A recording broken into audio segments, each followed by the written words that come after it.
ভয়ঙ্কর বৃষ্টি আর তুফানি হাওয়ার মাঝখানে রাহুল একটা পুরনো মহলের দরজার সামনে দাঁড়িয়েছিল। তক্ষুনি তার কানে কারোর ভারী আওয়াজ চলে আসে। কে তুমি? আর এখানে তুমি কি করছো? তুমি কে বলো তো, যে আমাকে জিজ্ঞাসা করছো আমি কে? রাহুল এইটুকু বলেই ছিল, তক্ষুনি তার বন্ধু জ্যাকি মোটর সাইকেলে ওখানে চলে আসে।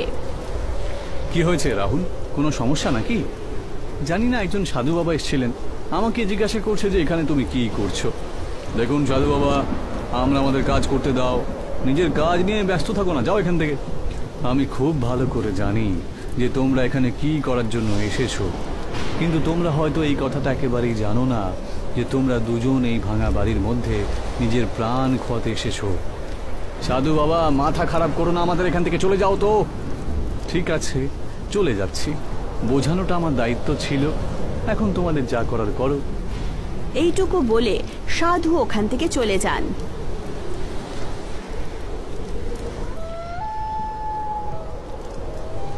রাহুল আর জ্যাকি ভেতরে ঢুকে যায়।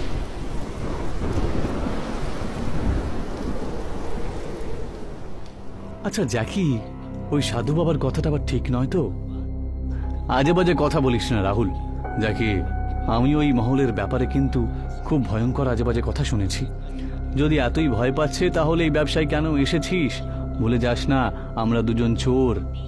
ওরা দুজন খুব তাড়াতাড়ি সেই মহলের ভেতরে চলে যায়। ওরা দুজন নিজের টর্চের লাইট অন করে দিয়েছিল। জ্যাকি, তোর বিশ্বাস যে ওই পাগড়ির দাম মার্কেটে কোটি কোটি হতে পারে? হ্যাঁ, এই কথাটা একেবারে সত্যি, কিন্তু একটা পাগড়ির দাম কোটি টাকা কি করে হতে পারে রে? আরে ছেলে মানুষই করিস না তুই, বুঝতে পেরেছিস? জ্যাকি এইটুকু বলেই ছিল, তক্ষুনি রাহুলের চিৎকার জ্যাকির কানে চলে আসে। কি হলো? এইটুকু বলে জ্যাকি ঘুরে দেখে, কিন্তু ওখানে রাহুল ছিলই না। হঠাৎ করে রক্তের কিছু ফোঁটা জ্যাকির মুখের ওপরে আসে। জ্যাকি যেই মাত্র টর্চের লাইট ছাতের ওপরে দেয়, তখন রাহুল মৃত অবস্থায় ছাতে উল্টো ঝুলেছিল। হঠাৎ করে জ্যাকির শরীর হাওয়াতে উড়তে শুরু করে আর দেয়ালে ধাক্কা খায়, আর তার চিৎকার সেই পুরনো মহলের ভেতরে ছড়িয়ে পড়ে। এই ঘটনার 10 ঘন্টা পর থানা ইনচার্জ ইন্সপেক্টর বিনয় থানে এসেই ছিলেন। তক্ষুনি সাব ইন্সপেক্টর শিবানী ওনাকে বলে ওঠে, আমি অনেকক্ষণ ধরে আপনার অপেক্ষাতেই ছিলাম স্যার। আমাদের শহরে যে পুরনো মহলটা রয়েছে, সেই মহলের ভেতরে আজ 2টো লাশ খুব খারাপ অবস্থায় পাওয়া গেছে। আচ্ছা, লাশগুলো কি শনাক্ত করা হয়েছে? হ্যাঁ স্যার, ওরা দুজন ক্রিমিনালস ছিল। পুলিশ রেকর্ড অনুযায়ী ওরা দুজন চুরি করত নিজের জীবনে। শিবানীর কথা শুনে ইন্সপেক্টর বিনয় সঙ্গে সঙ্গে নিজের জিপ নিয়ে সেই মহলের দিকে যান। দেখে তো মনে হচ্ছে যে এদের দুজনকে খুব কষ্ট দিয়ে মারা হয়েছে, বুঝলে? স্যার, আমার মনে হয় এই কেসে আমাদের পড়া উচিত নয়। এরকম করে কেন বলছো? স্যার, আমি এই শহরেই থাকি স্যার, আর আপনার এখানে এসে কিছু মাসই হয়েছে। আমি দাবি করছি যে যখন এদের পোস্টমর্টম করা হবে, তখন রিপোর্টে এটাই আসবে যে এদের ওপরে কোনো ধারদার বস্তু দিয়ে ওদের ওপরে প্রহার করা হয়নি।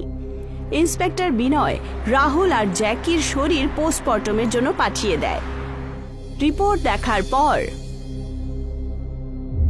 ইন্সপেক্টর বিনয় শিবানীকে বলে ওঠেন, তুমি একদম ঠিক কথাই বলছিলে শিবানী। ওদের দুজনের ওপরে কেউ কোনো ছুঁচলো বা ধারালো বস্তু দিয়ে আঘাত তো করেনি। স্যার, আমি আপনাকে আগেই বলেছিলাম। যদি তাই হয় তাহলে লোকজন ওই ভাঙা বাড়ির ভেতরে কেন যায়? স্যার, ছোট্টবেলা থেকে আমি এইসবই দেখেছি। যখনই ওই পুরনো মহলে কেউ যায়, তখন সকাল পর্যন্ত সে জীবিতই থাকে না। কথায় বলে সেই মহলে আজ থেকে 500 বছর আগে রাজা ভৈরব থাকতেন, যার কাছে একটা পাগড়ি ছিল। সেই পাগড়িতে একটা খুবই মূল্যবান হিরে ছিল। প্রায় সময় চোর বদমাশ সেই হীরের লোভের কারণে সেই বাড়ির ভেতরে যেত আর নিজের মৃত্যুকে আহ্বান জানাতো। না শিবানী, আমার মনে হচ্ছে যে কয়েকজন খুনি ভূত পেতের আজেবাজে কথা বলে এই ঘটনাগুলো ঘটায়, বুঝলে? চলো আমার সাথে, এই কেসের তদন্ত এখন থেকে শুরু করি আমরা। ইন্সপেক্টর বিনয় ইন্সপেক্টর শিবানীর সাথে মহলের আশেপাশের বাড়িতে থাকা লোকেদেরকে জিজ্ঞাসাবাদ করে, কিন্তু সেই মহলের নাম শোনা মাত্রই ওখানকার লোকেরা পালিয়ে যেত। শিবানী, এখানকার লোকজনের কি হয়েছে বলো তো? আরে যখন এখানকার লোকজনই আমাকে সাহায্য করতে চাইছে না, তাহলে আমি সত্যটা কি করে জানবো? তোমাকে কেউ সাহায্য করবে না ইন্সপেক্টর, আর যদি নিজের প্রাণকে বাঁচাতে চাও তাহলে এই কেসের তদন্ত এখানেই থামিয়ে দাও। কে তুমি? আমি একজন সাধু, বছর বছর ধরে হয়ে আসছে ওই ভাঙা বাড়ির মধ্যে খুনির রহস্যগুলো যদি জানতে চাও তাহলে রত্নার কাছে যাও। এইটুকু বলে সেই সাধু দ্রুত গতিতে চলে যান।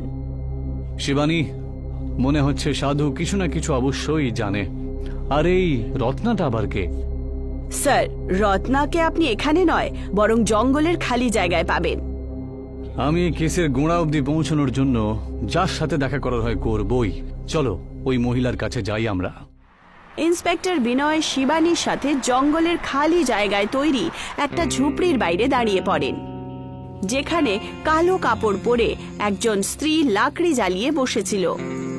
ইন্সপেক্টর বিনয় তাকে বলেন, তোমার নামে কি তাহলে রত্না?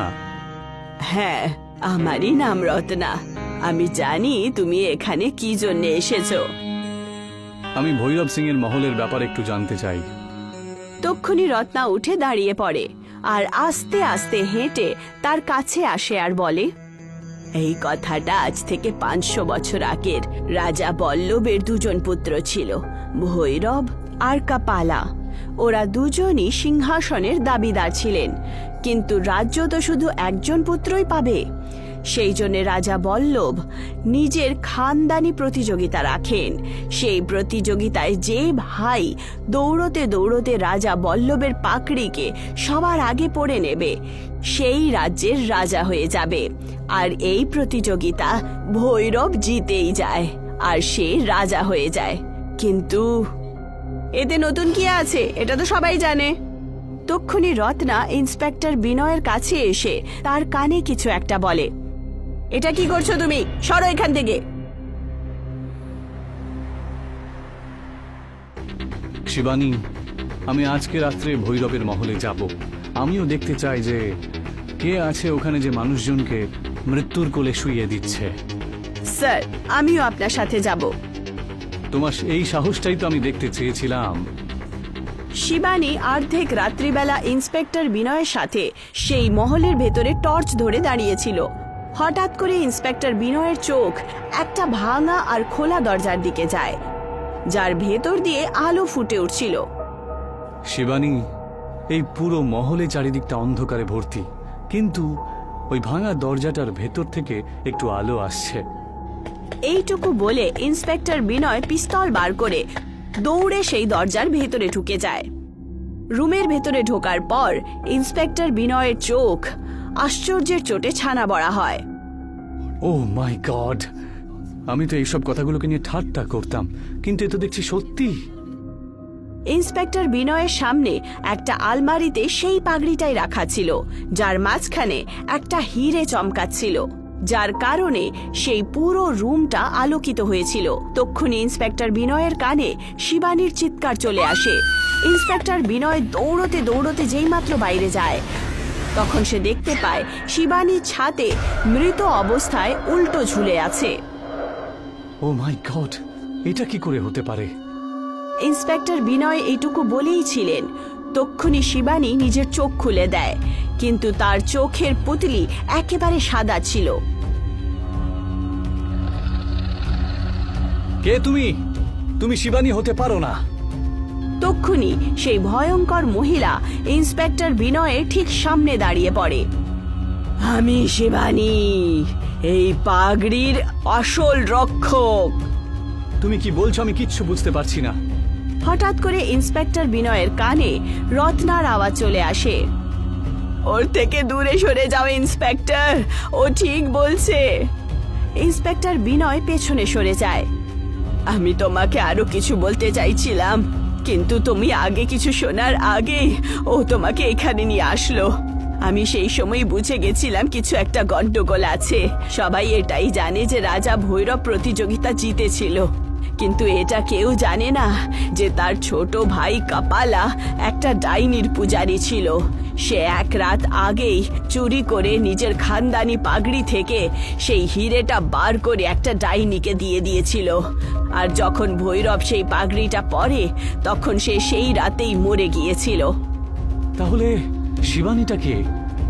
আমি সেই ডাইনি যে বছর ধরে কাপালার হিরে পাগড়ির রক্ষা করতে চলেছি, কারণ যতদিন সেই হিরে সেই পাগড়িতে থাকবে ততদিন কাপালা আর আমি জীবিত থাকব।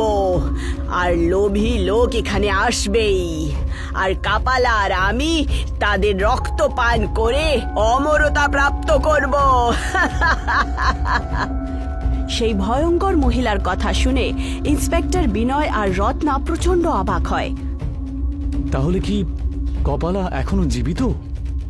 ইন্সপেক্টর বিনয়ের এইটুকু বলা মাত্রই খুব ঝড়ো হাওয়ার সাথে সাথে সেই সাধু যে আজ দুপুরেই বিনয়ের সাথে দেখা করেছিল ওখানে নিজে নিজেই প্রকট হয়ে যান। তার চেহারায় একটা রাক্ষসী হাসি ছিল। আমি হলাম কপালা। আর তুমি সাধু হয়ে ঢং করো। হ্যাঁ, আমি এই পুলিশওয়ালাটাকে শিবানীর সাথে তোমার কাছে ইচ্ছে করেই পাঠিয়েছিলাম। আমি জানতাম যে এই পুলিশওয়ালাটা এখানে অবশ্যই আসবে, আর এর পিছু পিছু তুমিও এখানে অবশ্যই আসবে। আজকালকার দিনে তুমি আমার জন্য সবথেকে বড় বিপদ ডেকে আনতে পারো। হঠাৎ করে ইন্সপেক্টর বিনয় বিদ্যুতের দ্রুত গতিতে সেই রুমের ভেতরে ঢুকে যায় আর পাগড়ির মধ্যে থেকে হিরেটা বার করে দেয় আর বাইরে চলে আসে। এটা হলো শয়তানি হিরে। আমি বরং এটাকে ভেঙে দিয়ে এই গল্পটাকে এখানেই শেষ করে দিই।